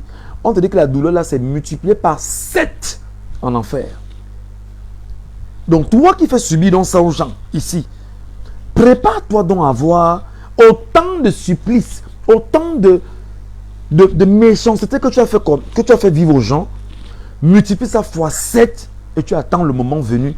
Quand viendra bien évidemment le moment où on dira que ton âme quittera ton corps, viens maintenant rendre compte de ce que tu as fait au monde pendant que tu étais dans ce monde-là. Juste te dire, mon frère ou ma soeur, que tu sembles être heureux parce que tu dis servir un système, tu sers un mauvais système et tu sers le système de la France-Afrique. Je suis sûr que tu n'as pas appris, par exemple, qu'il y a une affaire en ce moment, là au Nigeria, avec Dangote, qui a pleuré à chaudes larmes à cause des Africains. À cause de son pays, le Nigeria. Informe-toi, mon frère. Sors de la barbarie. Je vais te donner un secret en passant. Prends l'argent qu'on te donne, va à la banque, comme beaucoup, va à la banque, tu fais un prêt de 10 millions. Avec le papier français qu'on te donne là. Tu lances ton projet de chant. Tu quittes de cette histoire, tu demandes pardon aux gens à qui tu as commis du tort. Demande pardon. Je te dis la vérité. Parce que tes enfants vont payer ça gravement. Je te prends l'exemple de Aïdjo. Tu connais Aïdjo, non? Le président Aïdjo, tu connais comment Aïdjo, ce qu'il était, ce qu'il a fait à Aïdjo.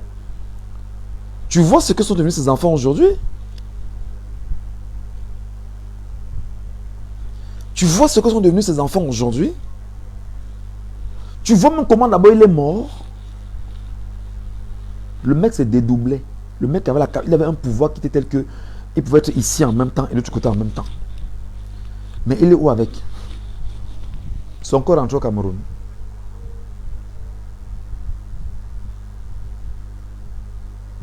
Tu as vu comment il est mort? Quand il mourait, il pleurait. Quand il mourait, il criait dans la maison. On ne t'a pas dit ça? Je te raconte l'histoire, après tu ne connais pas ton histoire. Quand Aïdjo mourait, il criait dans la maison chaque jour, chaque nuit.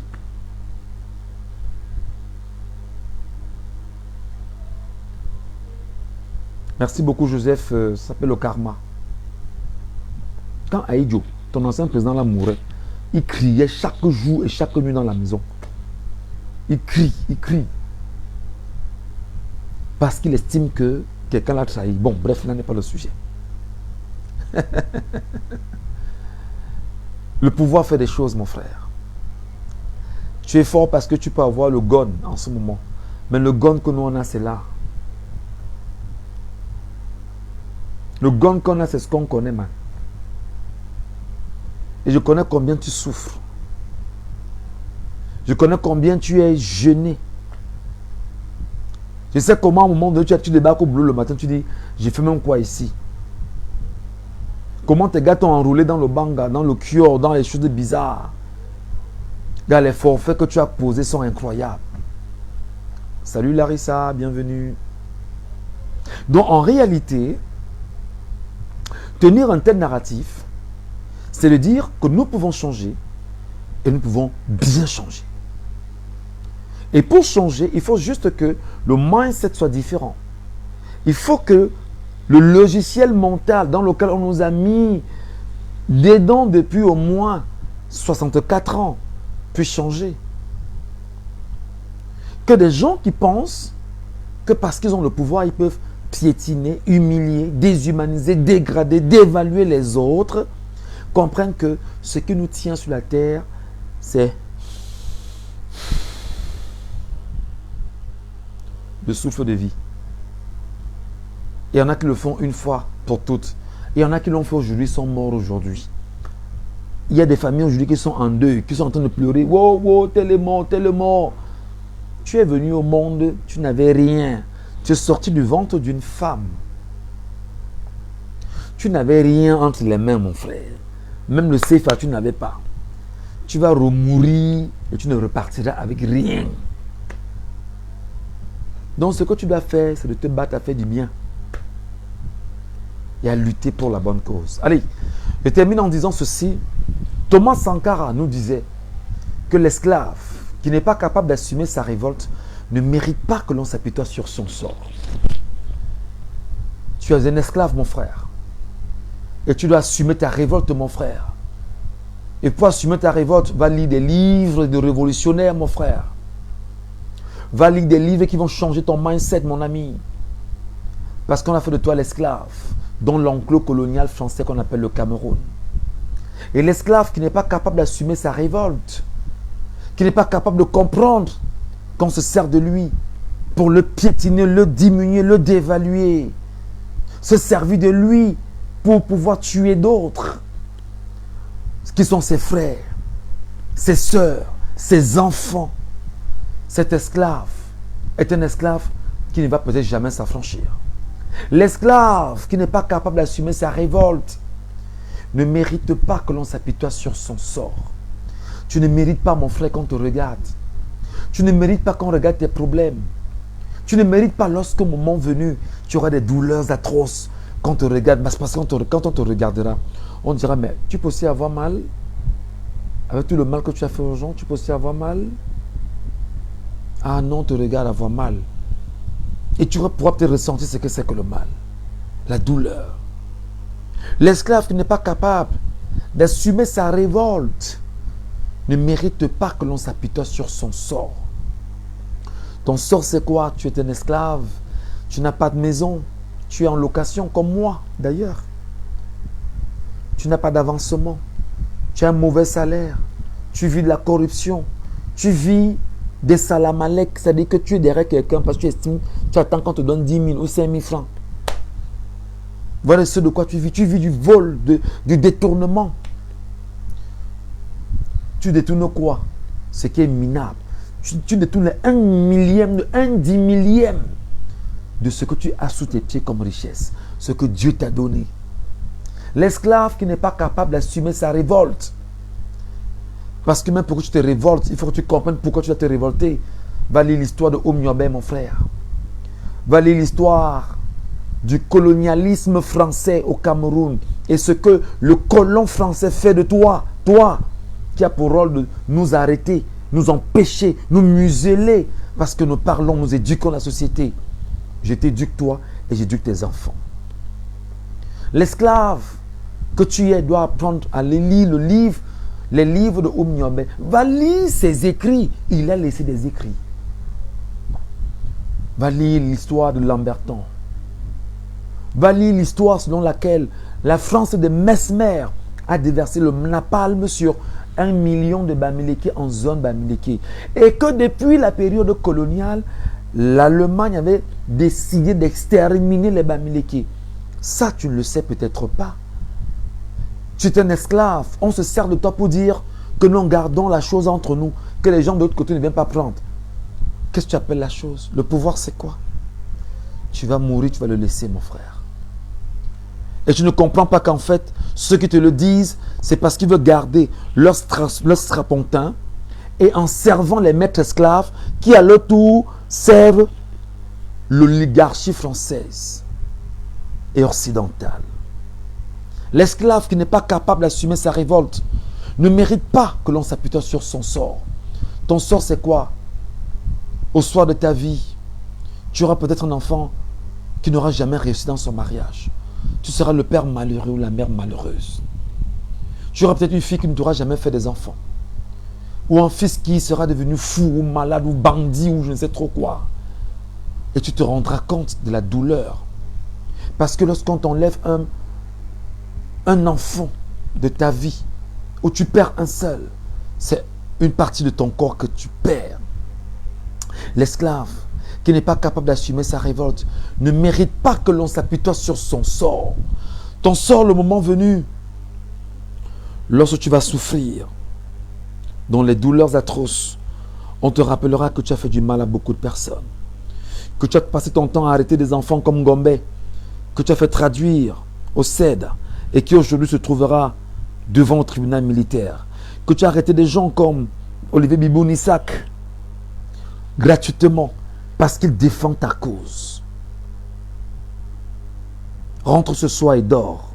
Réalise que tu es un esclave dans l'enclos colonial français qu'on appelle le Cameroun, qui a à sa tête un maître esclave qui rencontre à l'Élysée et fait de moins de 400 000 personnes, ses ouvriers, qui travaillent à son compte, le compte de l'Élysée, et qui finalement, au bas de l'échelle, on est 30 millions qui suffoquons. Parce qu'en fait, moins de 400 000 personnes travaillent pour une personne au sommet qui rencontre à l'Élysée. Va ce soir et dors en te disant, quelle sera ma fin? Va ce soir et dors en te disant, quel avenir je veux pour mes enfants. Va ce soir et dors en te disant, quel destin je veux pour moi-même et pour ma postérité. Est-ce que je serais heureux de faire de mes enfants des esclaves comme je suis en train de traiter les enfants des autres esclaves? Je connais un papa qui est mort ici à Bépanda il y a peut-être 2 ans. C'est un ancien gendarme. Il est mort avec des douleurs terribles. Terrible, terrible. Et il a fait son mea culpa avant de fermer les yeux. Ici à Bépanda. Il a raconté tout ce qu'il a eu à vivre, tout ce qu'il a eu à faire. Moi, je connais un aussi à Yaoundé. Il est mort, ça fait peut-être 3 ans déjà. 3 ans environ. Un gars même du Nord. Qui c'était un mec qui était spécialisé dans la torture. Il avait, là, il vivait à la Stévette, là, pour ceux vous qui connaissez, c'était la Stévette, là. Sa mort était une mort, c'est-à-dire que son corps pourrissait à la maison. On ne parvenait pas à l'amener dans un hôpital. Chaque jour, il perdait, c'est-à-dire qu'il est mort, il perdait le petit doigt. Le doigt, ça commençait par le doigt, hein. Le doigt fait mal. On a opéré le doigt. C'est comme ça que ça monte, les ganglions montent. Au fur et à mesure, il pourrissait debout petit à petit. Petit à petit. Parce que tu as l'impression que tu es fort maintenant. Que non, vraiment, vraiment, j'ai le pouvoir. Je tape avec les rangs, je tue, je cogne. Oui, c'est beau. Tu fais le plaisir du chef. Le chef est fort avec toi. Tu es le gars qui... Un gars. Bravo. Mais le soir de ta vie, tu seras où? Tes enfants, ta femme. L'esclave qui n'est pas capable d'assumer sa révolte ne mérite pas que l'on s'appuie sur son sort. Cet esclave répondra seul de son malheur s'il se fait des illusions sur la condescendance suspecte d'un maître qui prétend la franchir. S'il se fait des illusions sur la condescendance suspecte d'un maître qui prétend la franchir. Toi qui crois que tes patrons, tes chefs sont pour toi, ils ne sont pas là pour toi, ils sont là pour eux. Toi qui es là, qui penses que ceux qui sont au sommet vont te protéger, ils ne sont pas là pour toi, ils sont là pour eux. Ils protègent l'oligarchie française. L'esclave qui n'est pas capable d'assumer sa révolte ne mérite pas que l'on s'appuie sur son sort. Cet esclave répondra seul de son malheur s'il s'est fait des illusions sur la condescendance suspecte d'un maître qui prétend la franchir. Alors mon frère, ma soeur, seule la lutte libère.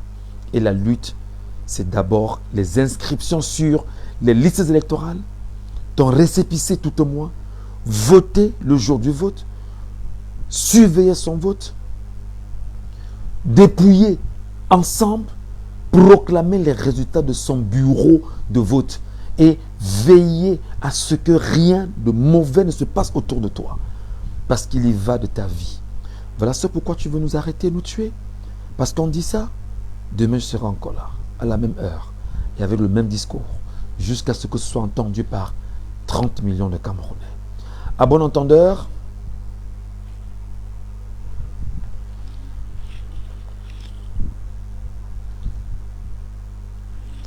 à bon entendant, on, à bon entendant, on, à bon entendeur, à bon entendant, on s'aligne vers la victoire. Et cette victoire, c'est en 2025, mon frère. On l'aura. 2025, on gagnera. Merci.